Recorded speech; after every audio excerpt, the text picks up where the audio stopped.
voltamos com o Frente a Frente, hoje recebendo o deputado Cláudio Cajado, da Bahia, junto com a minha amiga Denise, aqui sentadinha na cadeira do Zé Maria. Deputado, esse ano, como todos sabemos, ano de eleição, eu queria entender qual é a expectativa do PP, do Partido Progressista, para essa nova eleição, principalmente na Câmara, Senado, governos. Pois não.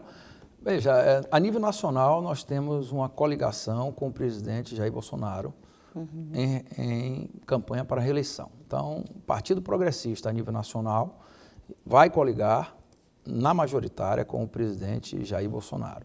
Em relação aos estados, nós temos um pouco mais de liberdade. Por quê?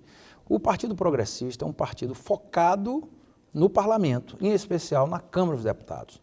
O foco do Progressistas é eleger deputado federal e ter, como temos hoje, a segunda maior bancada da Câmara Federal. Nós queremos perseguir esse objetivo. Eu, pessoalmente, como presidente em exercício, estou focado para que possamos trazer ao próximo mandato, 2023 até 2026, um número de parlamentares que mantenha a nossa posição de segunda maior força política do Brasil. E esse objetivo está em consonância com os princípios do partido e esperamos que a nossa força, com os quadros qualificados que nós temos, a exemplo do presidente da Câmara dos Deputados, o deputado Arthur Lira, a exemplo do ministro-chefe da Casa Civil, que é o ministério mais importante do governo federal, senador Ciro Nogueira, a exemplo de tantos quadros qualificados que já foram ministros de Estado, exercem posições protagonistas no cenário nacional e estaduais, para que o partido continue colaborando, como temos feito ao longo da nossa trajetória, da nossa história, para o benefício do Brasil, dos brasileiros e das brasileiras. E esperamos que também nos estados, nós não temos muitos candidatos, são 4 candidatos ao governo do estado, quais são? Possamos eleger Bahia, Acre, Rondônia e Rio Grande do Sul. Agora, deixa eu entender, como é que é esse negócio? Vai coligar oficialmente para a presidência da República com o presidente Jair Bolsonaro, correto? Vai ter coligação formal aprovada em convenção, é isso? Vai ter. Presidente Jair Bolsonaro. Sim. O apoio é oficial para juntar as sim, campanhas, tempo de televisão. E nos estados pode, por exemplo, no Piauí, estar coligado ao PT? Pode, sim. Nós queremos... Como é que é isso? Não fica assim ali metade queijo, metade goiabada, é isso? Eu cometi um equívoco, não é Bahia, é Santa Catarina. Santa Catarina. Pois a Bahia eu já ia perguntar, não, porque Santa Catarina, Bahia porque lá na Bahia o nosso pré-candidato a governador, Assemineto, da União Brasil, e como nós apoiamos ele, eu coloquei como progressista, mas nós estamos apoiando com uma candidatura ao Senado do deputado Cacá Leão, coligado com a União Brasil lá na Bahia. Não, na verdade é o seguinte, né? Eu na Bahia, há 16 anos, o Partido Progressista apoiava o PT. E, no entanto, agora rompemos essa aliança, fomos apoiar, como eu disse, o pré-candidato a governador Assemineto, que é da União Brasil, e nós apoiávamos sempre, o Partido Progressista apoiou o governo federal. Né? Então, nós achamos que a relação política do partido nos estados tem nuances que nós temos que respeitar.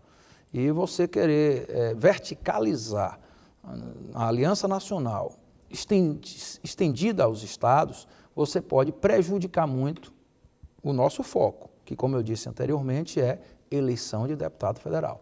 Então, nós deixamos que cada diretório estadual veja a melhor forma de eleger os nossos quadros, porque, sendo eleitos, nós estaremos apoiando no governo federal aqueles que nós consideramos as melhores opções. Então, uma coisa não tem amarração com a outra. Até porque, no caso da Bahia específico, nós tínhamos lá o PT, que era ponte com o governo federal, que era muro com o governo federal. Nós, PSD, PP e PL, éramos ponte com o governo federal.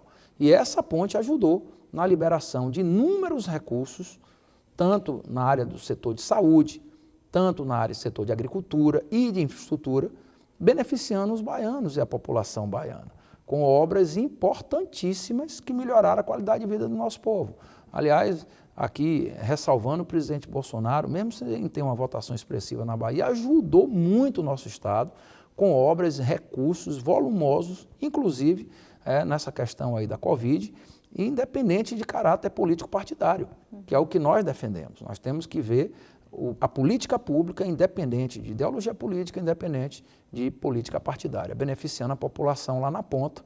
E nesse aspecto, o governo federal, o governo do presidente Bolsonaro, tem atuado com extrema neutralidade em relação aos adversários, que ele mesmo tem ajudado através de liberação de recursos, como foi o caso da Bahia. Certo.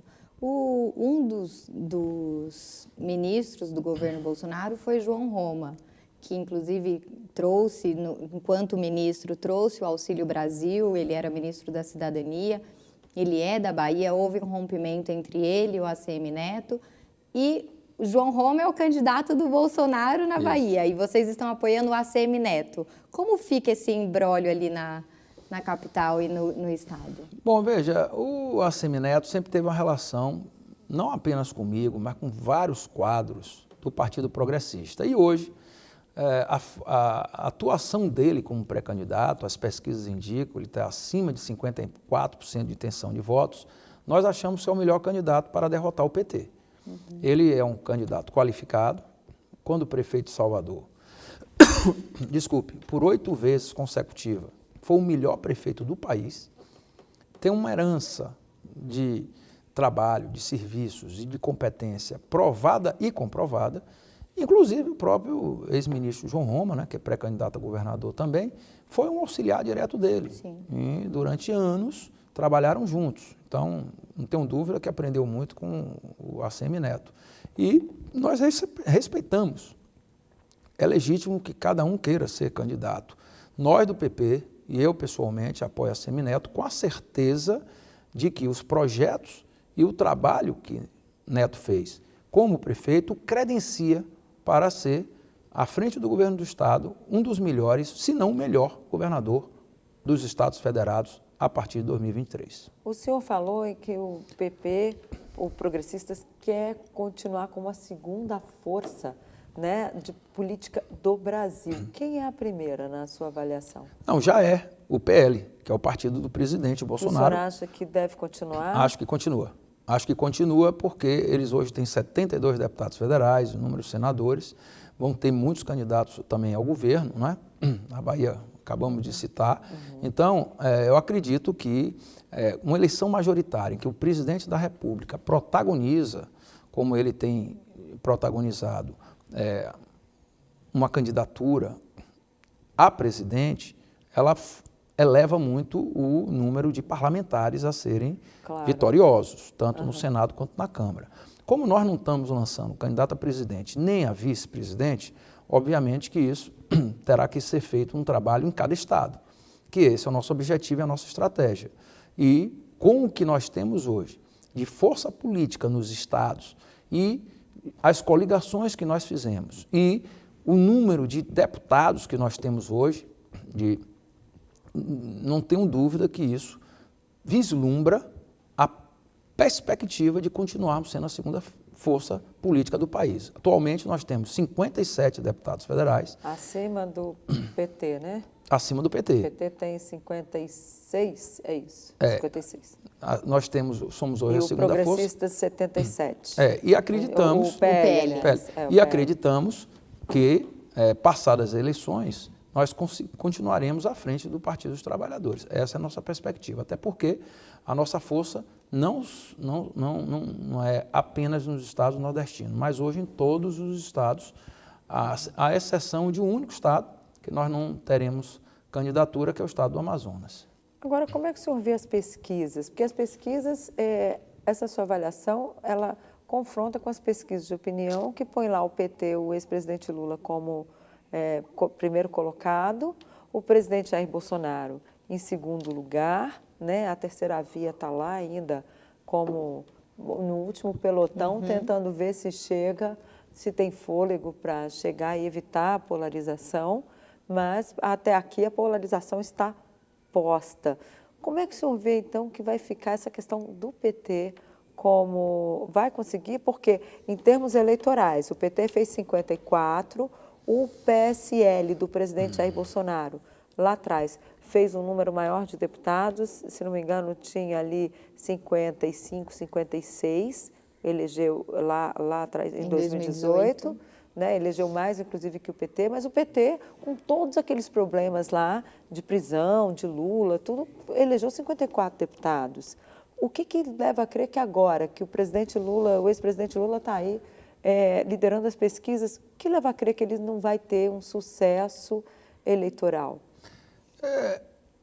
Na minha avaliação... Para deputado, eu digo. Para deputado, lógico. Na minha avaliação, o Partido dos Trabalhadores, ele está tentando mostrar à opinião pública que ele está menos radical. Se de um lado o presidente Lula faz um discurso mais à esquerda, você vê a questão, né, que vai querer revogar a lei trabalhista, CLT, naqueles pontos que foram votados pela Câmara, ele acha que houve retirada de direitos, vai querer modificar a lei trabalhista, isso assustou os empresários.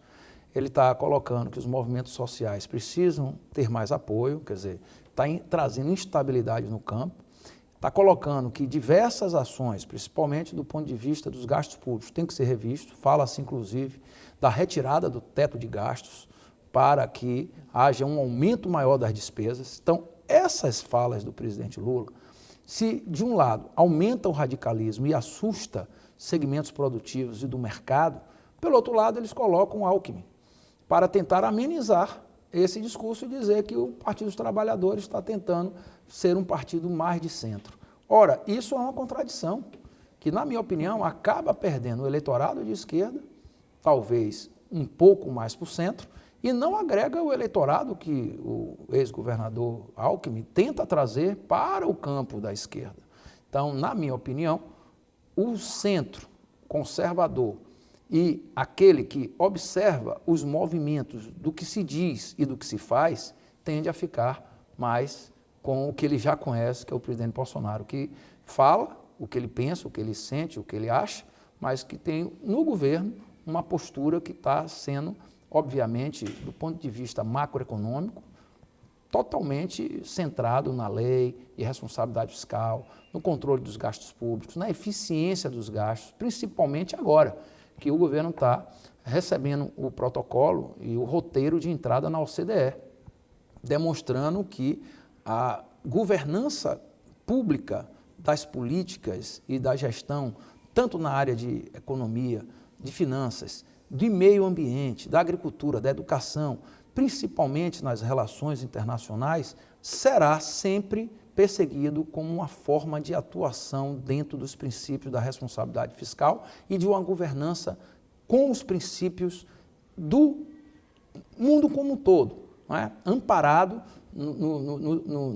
naquela regra geral de atuar dentro da lei e com gastos controlados, com investimentos priorizados, como existe hoje em todos os países membros da OCDE. Eu penso que isso vai pesar na eleição. E, como consequência, os partidos como o progressista, que tem uma visão de ser um partido de centro, não tem nenhum movimento, nenhuma atitude radical, pelo contrário, defende a democracia, defende a livre iniciativa, defende a lei diante, principalmente, do Estado de Direito e, acima de tudo, a responsabilidade fiscal com geração de emprego e renda, sem aumento de impostos e tributações excessivas sobre o setor produtivo, é um partido que tem tudo para poder manter-se grande ou até crescer. Dentro desse espectro da política nacional, o Partido Progressista tem ressaído como uma opção viável, até porque nós hoje somos o equilíbrio da política nacional. E qualquer governo que não tenha o apoio de partidos maduros, unidos e, acima de tudo, equilibrados, terá dificuldade de governar. E a população brasileira, os eleitores, percebem isso, tanto que nos deu essa condição de estarmos hoje na presidência da Câmara dos Deputados e com o ministro mais forte do governo federal, que é o ministro-chefe da Casa Civil, Ciro Nogueira. Nós entendemos a importância do Congresso na questão da política, o tanto que o Congresso pode ser pró-governo ou contra-governo. Nessa polarização que a gente vai descobrir no final do ano quem de fato vai ser o próximo presidente, se continuaremos com Bolsonaro, se teremos Lula, uma terceira via. Qual que é a expectativa como segunda bancada hoje no Congresso de manter essa relação com o presidente, seja ele o Bolsonaro, a terceira via, o Lula, quem for o eleito? Bom, veja, nós não discutimos essa questão ainda na executiva do partido, nem no foro interna corporis da nossa agremiação partidária, mas nós estamos hoje, né, a nível nacional, como eu disse, coligados com o presidente Bolsonaro e, passadas as eleições, nós vamos, obviamente, reunir os nossos quadros e avaliar tanto na reeleição do próprio presidente Bolsonaro, quanto no eventual, que nós não acreditamos, vitória de adversários, para vermos não apenas que caminho tomaremos, como também qual a posição que nós temos, porque nós temos que fazer alianças partidárias, não são alianças políticas eleitorais. Nós temos programas que queremos ver implementados, sequenciados, não é? E isso é algo que pesa muito para que uma agremiação possa dar ou não dar apoio político no parlamento para o governo que seja eleito ou reeleito a nível de governo federal. Então, essas questões nós, obviamente, ainda achamos ser prematuro e sabemos que, do ponto de vista do objetivo partidário, né, é um direito do presidente Arthur Lira ser candidato à reeleição, porque é uma nova legislatura e nós vamos trabalhar também com esse objetivo. Ok, nós vamos continuar com esse assunto no próximo bloco. Nós vamos agora para um rápido intervalo. Eu convido você a continuar aqui conosco na Rede Vida, com a entrevista que entrevistamos hoje, eu e Lara Monteiro de Barros, e entrevistamos o presidente do Progressistas, deputado Cláudio Cajado. Voltamos já, não sai daí.